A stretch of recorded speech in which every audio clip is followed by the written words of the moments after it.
қазақтың халқын ұйықтату үшін молда деген, имам деген диминдролды әкеп көбейтіп тастады. Оның орнына ғылым, ілім, жаңағы фабрика, завод салудың орнына мешіттерді көбейтіп, қазақтың балаларын, қазақтың жастарын зомби қылып қойды. Зомби, білесіздер ма?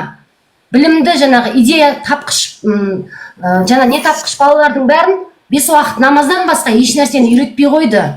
Тек мешіттер жарысып салып жатқан мешіт. Мектептен гөрі Қазығұрт ауданында, мысалы үшін, 48 мешіт бар екен, бірақ 48 білім ошағы жоқ. Бұл не деген сөз? Бәрін дінмен ұйықтату. Мешіт жайында қаттырақ айтып жібердіңіз. Енді бәріміз Аллахтанбыз ғой, Аллах жаратады, Аллахқа қайтамыз. Бізге о жерде бізді өйтіп мәңгүрт жасап жатқан мешіт емес қой. Бізді мәңгүрт жасап жатқан біздің биліктің солақай саясаты.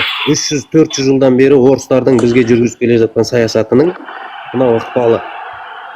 О жерде енді мешіттің жалпы Аллах Тағаланың бізге деген мейірімі шексіз ғой. Аллаға шүкір. Дей тұрғанмен де біз жалпы қазақ халқы орыстардың солақай саясатының арқасында құлдырауға кетіп бара жатырмыз. Осыған байланысты мен енді өз ойымда, өзімнің жеке пікірім, қазақ азаматы ретінде. Неге біз кез келген ортада 2 болайық, 3 болайық, 4 болайық отырған жерде ұлт жөнінде әңгіме қозғамасқа?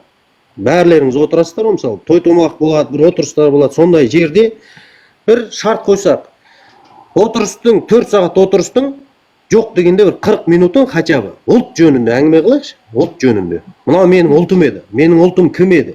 Біз кімнен тарадық? Біз кім болып бара жатырмыз? Осы жөнінде әңгіме тарқатып, ұлтымызды әрине біреумен жағаласып, жақсындырысып, жаға жыртысу емес қой о жерде. Ұлт жөнінде жай ғана әңгіме қозғайық. Біреумен чапылдасып ұрыспайық, жаңа роман деген сияқты иттермен ырылдаспайық. Тек қана ұлтымыз жөнінде әңгіме қозғайық. Бізге ешқандай орыстардан басқа ұлттардың бізге ешқандай қастандығын мен өз басым, жеке өзім көріп тұрған жоқ. Бізге 300-400 жылдан бері бізге орыстың қатысы жоқ деп мына қуып атқан қайсың? Мешіт жайында әңгімені айтып кетейін. Мешітті көбейтіп, имамдарды көбейтіп, халықтың, жастардың көбі имамдарға жаңағы бағынып, табынып кетті, қолдан құдай жасап. Я, менің де бойымда, менің де жүрегімде Аллаға деген махаббат бар. Бір Алладан ғана қорқады екенмін, например, да? Неге онда осы күнге дейін 35 жылдан бері біздің мешіттегі отырған имамдарымыз, молдаларымыз, құрметті қазақ елінің басшылары, жастар, зұлымдық жасамаңыздар, зұлымдыққа қарсы күресіңіздер деп неге айтпады? Аллахтың өзінің сөзі бар. Зұлым патшаға қарсы шығуға құқың бар деп. Біздің патшамыз қазір зұлымдық жасап отыр. Неге патшаға қарсы президентке қарай сөйлемейді? Неге бір ауыз Қасым-Жомарт Кемелұлы елімізде зұлымдық жаулап бара жатыр? Неге жастарымыз шабытпен кетіп, табытпен келіп жатыр? Неге жастарымыз, мыңдаған, 2000-даған жастарымыз кейбір бай бағланның бизнесі үшін сотталып жатыр деп неге бастарын көтермейді? Айтыңызшы. 3000 жас сотталды, 16 мен 18-20 жас аралығында нарко тасымалдаушы болып.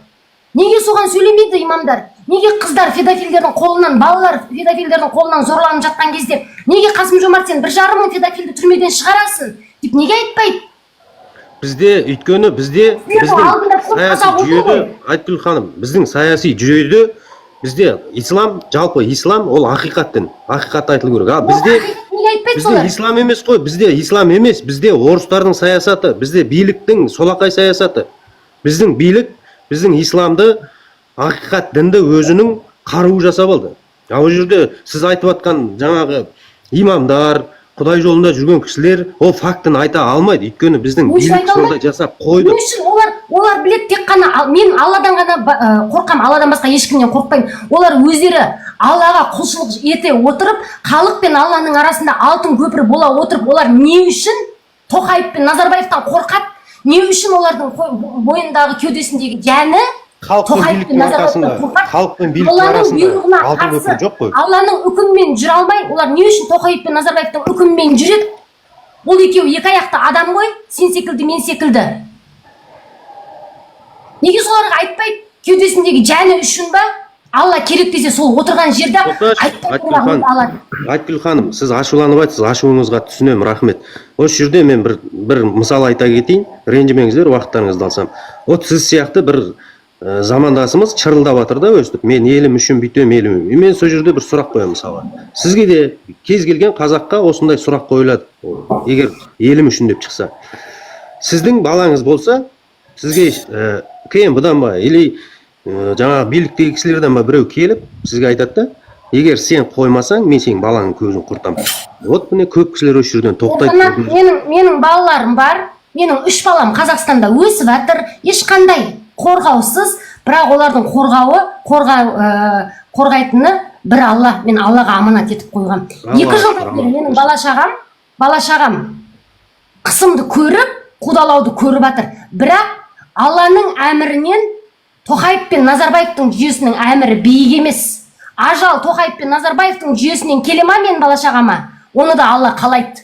Бірақ Алла қаламаса, ешкім менің бала-шағамды бір тірі жанның өмірін қысқарта алмайды. Сол себептен шындықты айту керек. Өлсең де, өлмесең де шындықты айтып кетуің керек. Сен себебі ақыры Алладан ғана қорқасың. Ал Алланың жаратқан пендесіне не үшін қорқуың керек сен? Онда бәріміз сол бала-шағамызды, байлығымызды, көтімізді ойлап, біреудің көріп жатқан зұлымдығына көзімізді жұмып отыра берейік онда. Астағфиралла, Құдай сақтасын. Ержанат көріп жатыр ғой, сен секілді, дәл мен секілді ананың 18 жасар баласы әскерге барып, өзін атып тастап жатыр. Не деген сұмдық ол? Әскерде, ауылда саябағында ойнап, спортпен айналысып жүрген бала барады да, детский травмасы бар.